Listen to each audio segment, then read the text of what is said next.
जंगल में एक गाय चर रही थी। तभी एक खूंखार बाघ की नज़र उस गाय पर पड़ी। बाघ ने गाय का पीछा करना शुरू किया। बाघ के चंगुल से बचने के लिए गाय ने एक तालाब में छलांग लगा दी। उस तालाब में कीचड़ था। गाय का पीछा करते हुए बाघ ने भी उसी कीचड़ में छलांग लगा दी और गाय की ओर बढ़ने लगा। जोश में बाघ ने कीचड़ पर ध्यान नहीं दिया। वह गाय का शिकार करने की कोशिश करते हुए गाय के बिल्कुल नज़दीक पहुंच गया। गाय और बाघ कीचड़ में बुरी तरह फंस चुके थे। लाख कोशिश करने पर भी बाघ अपने पैरों को कीचड़ में नहीं हिला सका।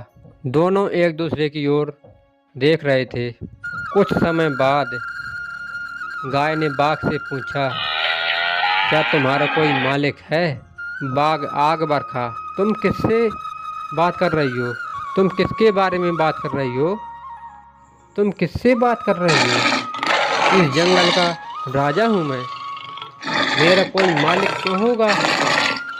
बाघ ने गरजते हुए शांत से कहा। तब गाय पूछी, आप जंगल के राजा हो सकते हैं, लेकिन क्या आप अपने बचाव करने की स्थिति में हैं? क्या ऐसा कोई है जो आपसे ज़्यादा ताकतवर और आपसे ज़्यादा चालाक है? बाघ ने हंसते हुए कहा, हा हा हा हा। क्या कोई है जो मुझसे ज़्यादा चालाक और मजबूत है? वास्तव में तुम इस जंगल के बारे में कुछ नहीं जानती। अगर मैं किसी प्राणी को डराना चाहता हूँ तो मैं उसे डरा सकता हूँ। अगर मैं मारना चाहता हूँ तो मार भी सकता हूँ। वास्तव में कुछ लोग अपने आप को मेरे जैसा समझते हैं, लेकिन मैं ऐसा नहीं हूँ। मैं जो चाहता हूँ वो मैं करता हूँ। बाघ घमंड में चूर था। जंगल का कोई भी प्राणी मुझे देखकर डर के मारे कांप जाता है। वो अच्छी तरह जानते हैं कि मैं उन्हें कभी भी मार सकता हूँ। समझ गई गाय? इसलिए जंगल का सबसे चालाक और ताकतवर प्राणी मैं ही हूँ। इसलिए मैं जंगल का राजा हूँ। गाय ने पूछा, क्या तुम भूखे नहीं हो? बाघ ने इस पर उत्तर दिया, तुम्हारा क्या मतलब है? मैं इस जंगल का राजा हूँ। मैं इस कीचड़ में फंस गया हूँ। मैं बाहर नहीं निकल सकता। मैं बहुत मजबूत और ताकतवर प्राणी हूँ। मैं कई दिनों तक भूखा रह सकता हूँ और तुम कमज़ोर प्राणी हो। तुम बहुत दिनों तक भूखी जी नहीं सकती। ये तुम्हारी हालत है।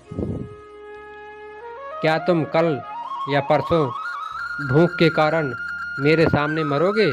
गाय ने कहा, तुम मेरा कितना भी अपमान करोगे, मैं बुरा नहीं मानूंगी, क्योंकि आप जो भी कह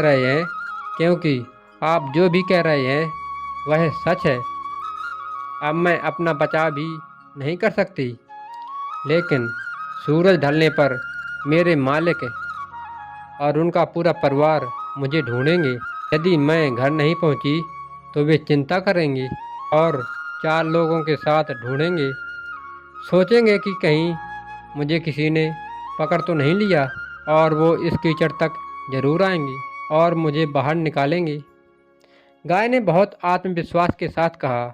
जब बाघ ने ठहराव से सुना तो गाय ने जो कहा वह सच होते हुए बाघ को स्पष्ट दिखाई दे रहा था। बाघ दंग रह गया। मुझसे कमज़ोर, मुझसे कम बुद्धिमान गाय। मैंने कभी नहीं सोचा था कि ये गाय मुझे दया की दृष्टि से भी देखेगी। सूर्यास्त के समय, जैसा गाय ने कहा था, 5 आदमियों के साथ मालिक वहां आ गया। मालिक ने गाय को देखा तो कीचड़ से निकालने के लिए पास आ गया। उन्होंने बगल में ही बाघ को भी देखा। बाघ को निरस्त देखा तो मालिक को बहुत अफसोस हुआ। उन्होंने दोनों को निकालने का सोचा। उन्होंने जैसे ही बाघ को निकालने के लिए रस्सियां एवं डंडे लेकर बाघ की ओर बढ़े तो बाघ ने स्वाभाविक व्यवहार में मुर्राया। बाघ ने अपनी हिंसक प्रकृति के कारण उन पर जंगली दहाड़ मचा दी, जिससे लोग डर गए। पर गाय को अपने मालिक पर पूरा भरोसा था कि उसका मालिक उसको नहीं मारेगा। लोग रस्सी और डंडों के साथ गए और गाय को बांधा और कीचड़ से बाहर निकाल लाए। मालिक ने गाय को सहलाया और अपने साथ ले गया। बाघ देखता रह गया। मालिक ने गाय को धोया और साफ किया, गले में हाथ फेरते हुए पुचकारने लगा। बाघ ने पहली बार किसी प्राणी को इतनी सम्मान से देखा, जो उससे हर दृष्टि से कमज़ोर थी। यह सोचना बिल्कुल गलत है कि जीवन में हमारा बल, हमारी शक्ति और हमारी संपत्ति ही हमारी रक्षा करेगी, ना ही हमारी ताकत, ना ही हमारी बुद्धि, ना ही हमारे युद्ध अभ्यास हमें बचा सकते हैं। हमारी निस्वार्थता, हमारी ईमानदारी और हमारा आसपास के लोगों के प्रति प्यार जो हमारी वास्तव में रक्षा करते हैं। बाघ गाय को जाते हुए देख रहा था और अपना सारा जीवन याद कर रहा था, किस तरह उसने अपनी आक्रामकता के कारण कई प्राणियों का जीवन तहस नहस कर दिया। दोस्तों, हमारी इस कहानी में गाय समर्पित हृदय का प्रतीक है, बाघ अहंकारी मन का प्रतीक है, मालिक ईश्वर का प्रतीक है, कीचड़ यह संसार है और यह संघर्ष अस्तित्व की लड़ाई है। हमारी कहानी आपको कैसी लगी? मेरे प्यारे दोस्तों, हमारे चैनल को सब्सक्राइब करें और अपना विश्वास बनाए रखें।